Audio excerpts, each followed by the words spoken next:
450,000 years ago, the Anunnaki first arrived on planet Earth searching for resources. With them, they brought 600 workers called the Igigi. It was these 600 who spread out across the continent of ancient Africa, with each one setting up an infrastructure enabling the Anunnaki to reap the benefits of a continent rich in all types of minerals.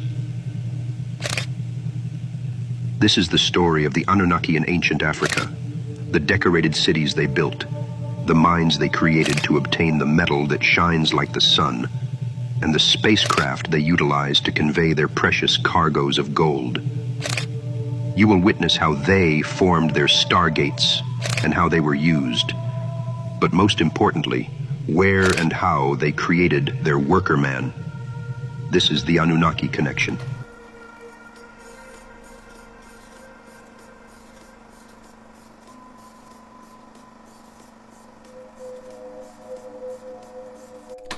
The Igigi were described as having long beards and long hair that reached their feet. Some scholars have suggested that the Igigi were akin to more modern depictions of angels, messengers of the gods who had wings. These theories are strengthened by art that often depicts them with long beards and hair, as well as large wings and bird-like feet. Simply put, the Igigi seem to have been a lower rank of gods. They were a servant class which existed before human beings were created.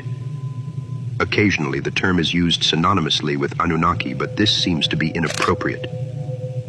Consider the following passage taken from the myth of Atrahasis, an Akkadian creation myth and flood story. When the gods, man-like, bore the labor, carried the load, the gods' load was great, the toil grievous, the trouble excessive. The great Anunnaki, the seven, were making the Igigi undertake the toil. This passage definitely denotes the Igigi as separated from the Anunnaki, and certainly a lower caste of beings. The Igigi were being forced to dig a watercourse. They got tired of it, so they revolted against Enlil, one of the head Anunnaki. They burned their tools and surrounded Enlil's estate. When the Anunnaki realized that the Igigi were not going to give up the strike, they decide it is time for a new solution to their labor problem. And that solution is the creation of human beings.